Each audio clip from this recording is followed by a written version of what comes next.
Film शुरू होती है एक कपल को दिखाने से जो दोनों टूरिस्ट होते हैं। इनमें लड़की का नाम हैदर था जो अपने ग्रुप के साथ ऑस्ट्रेलिया घूमने आए हुए, लेकिन ये ज्यादा देर तक सोए रहे, इसलिए ग्रुप इन्हें छोड़कर चला गया। जिस चीज का फायदा उठाकर ये लोग समंदर किनारे आ जाते हैं ताकि शार्क केज वाला एक्सपीरियंस ले सके, यानी इन्हें पिंजरे में डालकर पानी में छोड़ दिया जाएगा और ये शार्क को बहुत ही करीब से देखने का एक्सपीरियंस लेंगे। अब जिस आदमी के पास वो आए थे उसका नाम टकर था और उसने शार्क के इस एक्सपीरियंस का नाम टकर एक्सपीरियंस रखा था। वो फिलहाल यहाँ पर नहीं था, इसलिए वो दोनों उसके एक साथी के पास गए जो कहता है कि टकर कुछ दिन आराम करना चाहता है, इसीलिए वो तुम्हें एक्सपीरियंस करवाने नहीं लेकर जाएगा। पर इतने में टकर खुद आ जाता है। वो काफी पुरजोश नजर आ रहा था। कहता है ऐसे कैसे मैं लेकर नहीं जाऊंगा, मैं तुम दोनों का एक्सपीरियंस जरूर करवाऊंगा। जिसके बाद वो दोनों को कश्ती में बिठाकर समंदर में निकल गया। वो इन्हें बताता है कि बचपन में मैंने शार्क के हमले से सरवाइव किया था, यानी मैं जिंदा बच गया था और उसके निशान मेरे जिस्म पर आज भी हैं। जो बताकर वो निशान उन्हें दिखाता भी। उसने कहा बस उसी दिन से शार्क से मेरा अजीब सा लगाव बन गया। ये सुनकर हैदर कहती है ये जॉब तुम्हारे लिए कितनी मुश्किल होगी मैं समझ सकती हूँ। काफी ड्राउना एक्सपीरियंस रहा होगा तुम्हारा। शार्क के हमले से बचे थे और अब उनके बीच में ही काम करना पड़ रहा है। तुम्हारी जगह अगर कोई और इंसान होता ना तो समंदर को कभी देखता तक नहीं। इस पर टकर ने कहा नहीं नहीं, वो इसमें शार्क की कोई गलती नहीं है। और वो समंदर में खून फेंक देता है और इन दोनों को पिंजरे में डालकर पानी में छोड़ दिया गया, जिससे बहुत सारी शार्क्स इनके चारों तरफ आ जाती हैं। और यही होता है इनका शार्क केज एक्सपीरियंस, जिसमें वो शार्क को इतने करीब से देखकर काफी इंजॉय करते हैं। वो इस बात से भी खुश थे कि जब तक इंसान झटपटाता नहीं, डरता नहीं, शार्क भी गुस्से में नहीं आती, ना हमला करती। वो दोनों हंसी खुशी पानी से बाहर आ जाते हैं। टकर का शुक्रिया अदा करके वहाँ से जाने ही वाले थे कि तभी वो अपना असली रंग दिखाता है। अचानक से हैदर के दोस्त के गले में चाकू मारकर उसे दोबारा पानी में फेंक देता है। ये देख हैदर जोर जोर से चिल्लाने लगी, मदद के लिए पुकारती है, लेकिन बीच समंदर में उनकी आवाज सुनने वाला कोई भी नहीं था। और अब टकर उसकी तरफ भी शैतानी मुस्कुराहट के साथ देखने लगता है। उसके साथ टकर ने क्या किया फिलहाल ये दिखाया नहीं जाता और सीन शिफ्ट हो जाता है। इस बार हम एक अमेरिकन लड़की को देखते हैं जो ही कहानी की मेन कैरेक्टर है, जिसका नाम जैफर होता है। वो समंदर में सर्फिंग करती है, इन्हीं समंदर की लहरों पर सर्फ बोर्ड के जरिए भागती है। जिसके बाद सामने वाले गैस स्टेशन में गई, जहाँ उसकी मुलाकात एक लड़के से होती है जो एक एजेंट था। उसकी गाड़ी स्टार्ट नहीं हो रही थी, इसीलिए उसे मदद की जरूरत। अब जैफर के पास एक बड़ी सी कैंप वैन है जिसमें वो रहती है, लेकिन फिर भी वो उसकी मदद करने को तैयार नहीं थी क्योंकि वो लोगों से दूर रहना पसंद करती। मगर जब वो एजेंट लड़का बार बार जिद करने लगा तो मजबूरन जैफर उसकी मदद करने को तैयार हो जाती। वो उसे अपनी वैन में बिठा लेती है लिफ्ट देने के लिए। जिस बीच उनके बीच इतनी बातें हुई कि एक दूसरे को वो पसंद करने लगे। उनकी दोस्ती हो गई क्योंकि दोनों को ही सर्फिंग बहुत पसंद। ये और टाइम साथ गुजारना चाहते थे, इसीलिए दोनों लड़के के घर के बाहर वैन में ही रहे और अच्छा टाइम साथ गुजारते हैं। जिस बीच जैफर का दोस्त सीन की बाहर फेंक देता है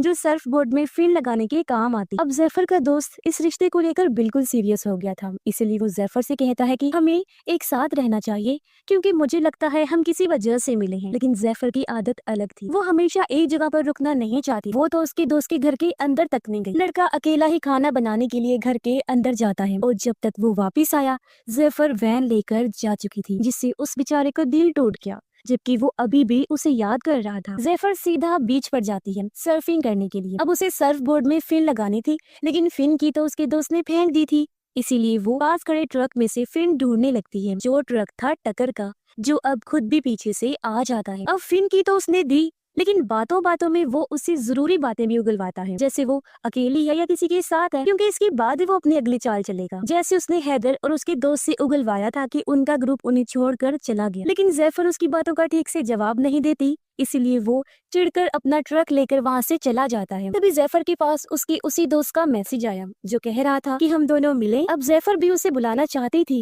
लेकिन अपने दिल की बात दबाकर उसने मना कर दिया और यही उसकी सबसे बड़ी गलती, क्योंकि तभी पीछे से टकर आकर उसे दबोच लेता है और बेहोश करके अपने साथ ले जाने लगता है। उसने जैफर को गाड़ी में रखा हुआ था। काफी लंबा सफर करने के बाद वो उसे कश्ती में डाल देता है और खुद समंदर में चला जाता है। अगली सुबह उसका दोस्त भी यहाँ पहुँच जाता है, लेकिन जैफर उसे कहीं भी दिखाई नहीं दे रही थी, सिर्फ उसकी वैन खड़ी। वो उसके नंबर पर कॉल करता है, तब रिंग भी वैन के अंदर से ही आ रही। दरअसल टकर ने यहाँ भी चालाकी दिखाई। उसने सर्फ बोर्ड कहीं फेंक दिया और फोन वैन के अंदर ही रहने दिया ताकि सबको लगे कि जैफर डूबकर मर गई है। उधर जैफर को जब होश आई तो वो खुद को कश्ती के नीचे वाले रूम में पाती है। उसके मुंह पर पट्टी थी और हाथ बेड से बांधा हुआ था, जिसके साथ वाले बेड पर हैदर बंधी हुई। सूरत हाल को ना समझते हुए जैफर जोर जोर से चिल्लाने लगी, लेकिन बीच समंदर में उसके सुनने वाला कोई नहीं था और ये बात हैदर भी उसे समझाती है। हथकड़ी खोलने के लिए जैफर कोई चीज ढूंढने लगी, जैसे कि हेयर पिन या नोकीली चीज, लेकिन ऐसा कोई भी सामान उनके पास नहीं था। तभी जैफर की नजर सामने दीवार पर पड़ी जहाँ एक लड़की का नाम लिखा हुआ था। उसे देख एक पल के लिए वो सुन पड़ गई, क्योंकि जैफर को समझ लग गई थी कि उनसे पहले भी यहाँ किसी लड़की को बांधा गया था, जिसने उम्मीद हार कर अपना नाम दीवार पर लिख दिया। जब उसे यकीन हो गया था कि मैं बचकर नहीं निकल पाऊंगी। अब जैफर तो आजाद होने की हर कोशिश करती है, लेकिन हैदर कुछ नहीं करती, बस लेटी रहती, क्योंकि वो पहले ही सब कुछ कर चुकी है, इसलिए थक हार कर लेट गई। इस बीच टकर ऊपर बैठा आराम से मछलियाँ पकड़ रहा था। जैफर हैदर से पूछती है, क्या तुम्हें कोई ढूंढ रहा होगा? हैदर बताती है, एक लड़का मेरे साथ था, बस उसने ही मुझे ढूंढना था, लेकिन इस कश्ती पर उसके साथ भी बहुत बुरा हुआ। ये सुन जैफर ने अंदाजा लगा लिया कि टकर ने उसे भी मार दिया होगा। फिर हैदर उससे पूछती है, क्या तुम्हें कोई ढूंढने आएगा? जैफर जवाब देती है, आ तो सकता था, लेकिन अब नहीं आएगा। मगर उसका दोस्त तो अभी भी उसके बारे में ही सोच रहा था। वो एक बार फिर बीच पर जाने लगा। तभी वो देखता है कि जैफर की वैन को कहीं ले जाया जा रहा है। उसे काफी अजीब लगा। वो सोचता है, जैफर का ये घर है, इसके बगैर वो कहाँ रह रही होगी। उसकी फिक्र बढ़ती जा रही, इसीलिए वो सीधा पुलिस स्टेशन जाता है और यहाँ से वो जैफर को ढूंढने लगता है। उधर पूरी रात हाथ पैर मारने के बाद जब जैफर आजाद नहीं हुई तो थक हार कर वो वहीं बैठ गई। तभी उसने नोटिस किया कि हैदर ने जो कपड़े पहने हुए हैं उसमें तार लगी हुई है। तार को लेकर वो हथकड़ी खोलने वाली थी कि तभी टकर उनके लिए ब्रेड और पानी लेकर आ जाता है। अब क्योंकि ये पूरा कमरा काफी गर्म था, इसलिए हैदर जल्दी से पानी लेकर पी जाती है, लेकिन जिस तरह वो खुद को चादर से छुपा रही थी वो देखकर टकर को शक होने लगा। लेकिन इससे पहले वो चादर हटाकर देखता, जैफर उसका ध्यान अपनी तरफ कर लेती है, ये कहकर कि मेरा खाना मुझे दे दे, बहुत भूख लगी। वो भी झट से पानी पी जाती है। टकर भी उसे थोड़ा डरा कर वहाँ से चला जाता है। उसके जाने के बाद जैफर फिर से हथकड़ी खोलने की कोशिश करने लगी, लेकिन तभी उसकी आंखें बंद होना शुरू हो जाती हैं, क्योंकि टकर ने पानी में बेहोशी की दवाई मिला दी थी और अब इससे पहले वो आजाद हो पकड़ी जाती है, जिसके साथ ही दोनों बेहोश हो गए। जैफर को जब होश आया तो वो खुद को ऊपर डेक पर पाती है, जिसे कुर्सी से बांधा हुआ, जबकि सामने हैदर को स्ट्रैप से बांधा हुआ था, यानी बेल्ट वगैरह से लटकाने के लिए। टकर ने सामने कैमरा भी सेट कर लिया था सब कुछ रिकॉर्ड करने के लिए, और इस सब को वो शूट कह रहा था। वो यहाँ हैदर के बाल काट लेता है और उसके साथ उल्टी सीधी बातें करने लगा। कहता है, गॉड ऊपर नहीं नीचे है, पानी के अंदर, यानी वो शार्क को गॉड कह रहा था। वो ये भी कहता है कि शार्क्स बुरी नहीं हैं, बल्कि इंसान बुरे हैं, वो ही उन्हें मारते। जिसके बाद वो पानी में खून डाल देता है, जिससे शार्क्स भी आ गई और रस्सी की मदद से वो हैदर को पानी में छोड़ देता है। अब एक तो खून था, ऊपर से हैदर झटपटा रही थी, इसीलिए शार्क्स को गुस्सा आ गया। वो बुरी तरह उस पर हमला करके उसके जिस्म को चीर फाड़ कर देती है और ऊपर वाला हिस्सा नीचे से अलग कर देती है, जिससे दर्दनाक उसकी मौत हो जाती है। और उसकी मौत टकर अपने कैमरा में रिकॉर्ड कर लेता है, लेकिन अपनी आंखों से ये सब होता देखकर जैफर दहशत में आ गई। वो रोते हुए दीवार पर अपना और हैदर का नाम भी लिखती। तभी उसने नोटिस किया कि यहाँ एक दो लड़कियों का नहीं बल्कि बहुत सारी लड़कियों का नाम लिखा हुआ है, जिन्हें पेट करके छुपा दिया गया, जिसका मतलब कि टकर एक पागल इंसान तो है, साथ ही वो सीरियल किलर भी है, और उसने बहुत सारे टूरिस्ट लड़कियों को अपना शिकार बनाकर बेरहमी से मार डाला। इसका सबूत ऊपर रखी बहुत सारी टेप्स थी, जिनमें उन सब लड़कियों की मौतें रिकॉर्ड, और हर टेप पर मरने वाली लड़की के बाल लगे हुए थे। इनमें नई टेप हैदर की जुड़ती है और अगली होने वाली थी जैफर। समंदर में हम हैदर के जिस्म का बचा हुआ हिस्सा तैरता हुआ देखते हैं, जो काफी दर्दनाक सीन। जैफर का दोस्त सर्फिंग करने के बाद अभी भी बीच पर भटक रहा था, जहां उसे जैफर का सर्फ बोर्ड मिला, जिससे उसकी परेशानी और बढ़ जाती है। वो सोचता है उसका सारा सामान आसपास ही है, तो फिर जैफर कहाँ पर है। रात को टकर फिर से नीचे आया जैफर के लिए पानी और ब्रेड लेकर, लेकिन जैफर जो गुस्से से भरी हुई थी वो टांग मारकर ट्रे गिरा देती है और उसके मुंह पर ही कह देती है कि तू खुद को शार्क समझता है ना, लेकिन तो शार्क नहीं, एक कीड़ा है, सिर्फ एक कीड़ा, पागल कीड़ा। जो सुनकर टकर वहाँ से गुस्से गुस्से में चला गया। अब जैफर वहाँ पड़ी बाल्टी को तोड़ती है, जिसकी मदद से उसने नुकीला हथियार बना लिया था, क्योंकि उसे पता था कि टकर दोबारा जरूर आएगा। अब जैफर ने पानी तो पिया नहीं था, इसलिए टकर उसे बेहोशी वाला इंजेक्शन लगाने जाता है। जैसे ही वो पास आया, जैफर वो नुकीला हथियार उसकी गर्दन में घुसा देती है, जिससे वो पीछे जा गिरता है। जैफर जल्दी से चाबी लेकर खुद को खोल भी लेती है और वहाँ से भागने लगी, लेकिन तब तक टकर भी उसकी टांग में इंजेक्शन लगाने में कामयाब हो गया। भागकर वो ऊपर आई, रेडियो के जरिए मदद मांगती है, लेकिन आगे से कोई जवाब नहीं आता। तभी उसे सामने एक कश्ती दिखाई दी, इसलिए वो जोर जोर से चिल्लाने लगी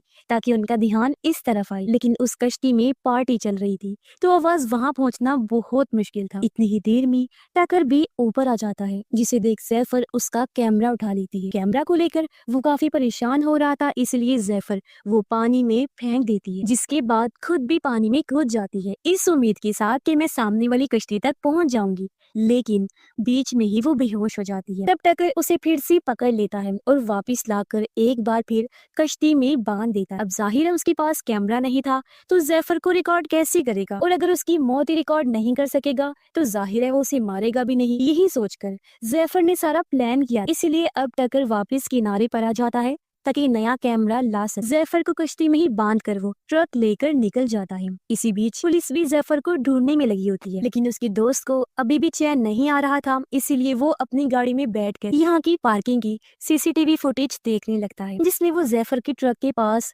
टकर के ट्रक को देखता है। उस पर टकर एक्सपीरियंस का लोगो देखकर वो थोड़ा सर्च करता है और उस जगह का सही एड्रेस निकाल कर आखिर उस कश्ती तक पहुंच जाता है। जैसे अंदर आया, उसे नीचे से जैफर के चिल्लाने की आवाज आई, इसीलिए वो जल्दी से दरवाजा तोड़कर अंदर आया और फाइनली जैफर के पास पहुंच जाता है। वो उसे देखकर खुश भी थी, साथ ही हैरान भी कि आखिर ये कैसे बिना किसी क्लू के मुझ तक पहुंच गया। हालांकि ये चीज नामुमकिन, वो भी तब जब मैं उसे छोड़कर आ गई थी और उसे मेरे बारे में कुछ पता भी नहीं था। लेकिन ये बात तो सच हो गई थी जो उसकी दोस्त ने कही थी कि हम किसी खास मकसद से मिले हैं। जैफर उसे कहती है कि जल्दी से ऊपर जाकर कुछ लेकर आओ जिससे मैं आजाद हो सकूं, और जल्दी से पुलिस को कॉल कर दो। अब कॉल करते हुए उसका दोस्त ऊपर जाने लगा, लेकिन बदकिस्मती से ऊपर टकर आ गया जो उसे पकड़ लेता है। पुलिस को फोन लग भी चुका था, लेकिन इससे पहले वो कुछ बोल पाता टकर उसका फोन तोड़ देता है, फिर वो मार कर उसे जख्मी कर देता है। लेकिन किसी तरह जैफर का दोस्त भी उस पर हमला करके पीटने लगा और गला घोंट कर उसे मारने ही वाला था कि तभी पीछे से टकर का साथी आकर हमला कर देता है, क्योंकि वो खुद नहीं जानता था कि टकर कितना बुरा इंसान है और वो करता क्या है। वो जब जैफर को चिल्लाते हुए देखता है तो अब जाकर उसे सारी बात समझ आई, लेकिन क्या फायदा, क्योंकि काफी देर हो चुकी थी। टकर उसके सर में हुक घुसा देता है, जिससे मौके पर ही उसकी मौत हो गई। टकर ने सोचा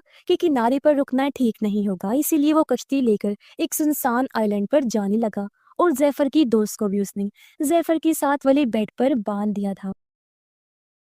उसका दोस्त जैफर से अपने दिल की बात करने ही वाला था कि तभी यहाँ टकर आ गया और वो दोनों को ऊपर ले आता है, क्योंकि उसने फैसला किया था कि इनमें से एक को मारकर आज एक टेप दिन में ही रिकॉर्ड करनी पड़ेगी। वो अपने साथी की लाश को पानी में फेंकता है, जिससे वहाँ शार्क्स आ गई और फिर रस्सी के सहारे जैफर के दोस्त को भी पानी में उतार देता है। हालांकि शार्क्स उसके बहुत करीब थी, लेकिन उसका कुछ बिगाड़ नहीं पाती, क्योंकि वो जैफर की बात मानकर जरा भी नहीं डरा, शांत रहा। अगर डरता और झटपटाता तो यकीनन हमला हो सकता था। अब क्योंकि वो बिल्कुल सही था, इसलिए टकर उसे बाहर निकालकर वापस कश्ती में ले आता है दूसरा तरीका आजमाने के लिए। इस बार उसने जैफर के दोस्त के जिस्म पर बहुत सारे कट्स लगाए और फिर उसे पानी में छोड़ा, यानी कि अब उसके बचने के चांसेस बहुत ही कम। लेकिन तभी टकर की नजर वहाँ आ रहे हेलीकॉप्टर पर पड़ जाती है जो जैफर को ढूंढ रहा था, इसलिए वो उन दोनों को फिर से नीचे ले जाकर बांध देता है। अब शार्क से तो उसकी दोस्त की जान बच गई थी, लेकिन उसकी हालत बहुत खराब थी, खून बहने से उसकी मौत हो सकती थी। उसकी हालत देखकर जैफर अपना हाथ हथकड़ी से निकालने की बहुत कोशिश करती है, लेकिन कोई फायदा नहीं होता। अब उसे कुछ और नहीं सोचा, वो अपना अंगूठा तोड़ लेती है ताकि हाथ बाहर निकाल सके, लेकिन इसके बावजूद भी हाथ बाहर नहीं आता। फिर उसने और भी खतरनाक चीज की, अपने दांतों से बाकी अंगूठे का हिस्सा अलग किया। हालांकि उसे बहुत तकलीफ हुई, लेकिन अब जाकर वो आजाद हुई। तभी यहाँ टकर भी आ गया उसे बेहोश करने के लिए, लेकिन वो उसे ही चकमा देकर रूम से बाहर चली गई, उसे अंदर ही लॉक कर देती है। लेकिन टकर बहुत चालाक था, उसे बाहर निकलने का दूसरा रास्ता पता था। ऊपर आकर जैफर कश्ती को स्टार्ट कर देती है, लेकिन टकर रूम से बाहर आकर पूरे सिस्टम को ही बंद कर देता है। अब कोई और रास्ता नहीं था, इसीलिए वो टकर से भिड़ गई। काफी देर तक उससे लड़ने के बाद पानी में कूद जाती है सामने वाली आइलैंड पर जाने के लिए जहाँ शादी चल रही थी। लेकिन मुसीबत उसके लिए बहुत, क्योंकि हाथ में से खून निकल रहा था, पानी में शार्क्स थी और पीछे से छोटी कश्ती लेकर टक्कर भी आ रहा था। इसके बावजूद भी पूरा जोर लगाकर वो पानी से बाहर आइलैंड पर आ जाती है, लेकिन कुछ कर पाती पीछे से टक्कर आकर उसे पकड़ लेता है। एक बार फिर बेहोश करके वापस कश्ती में ले आया। उसे एहसास हो गया था कि बड़ा खतरा उसका दोस्त नहीं बल्कि जैफर है, इसलिए उसने इस बार कुर्सी पर बिठाया उसके दोस्त को और स्ट्रैप्स के साथ जैफर को लटका दिया। तब यहाँ पर बड़ी सी व्हाइट शार्क आ गई, जिस वजह से बाकी शार्क्स वहाँ से चली जाती हैं। आज का उसका ये शो काफी बड़ा होने वाला था, जो देखकर वो काफी खुश भी हुआ और चौंक भी गया, क्योंकि बचपन में उस पर भी व्हाइट शार्क ने ही हमला किया था। और अब वो बिना टाइम गवाई जैफर को पानी में छोड़ देता है, लेकिन जैफर रिलैक्स थी इसलिए अभी भी बची हुई। तब एक भाले से टक्कर शार्क को मारकर उकसाने लगा। तब भाला गलती से जैफर के पास चला गया और वो आजाद होकर पानी में चली जाती है, जहाँ वो व्हाइट शार्क को काफी करीब से देखती है। अब शार्क उसके करीब आती जरूर है, लेकिन बिना कोई नुकसान पहुंचाए वहाँ से चली जाती है। हालांकि उसके हाथ से खून निकल रहा था, फिर भी जैफर देखती है कि शार्क के ऊपर भी एक कट का निशान है, जिसका मतलब था कि वो भी शार्क का सर्वाइवर है। वो किसी जानवर का नहीं बल्कि इंसान की सर्वाइवर है। इसीलिए इस फिल्म में इंसानों को कहा गया है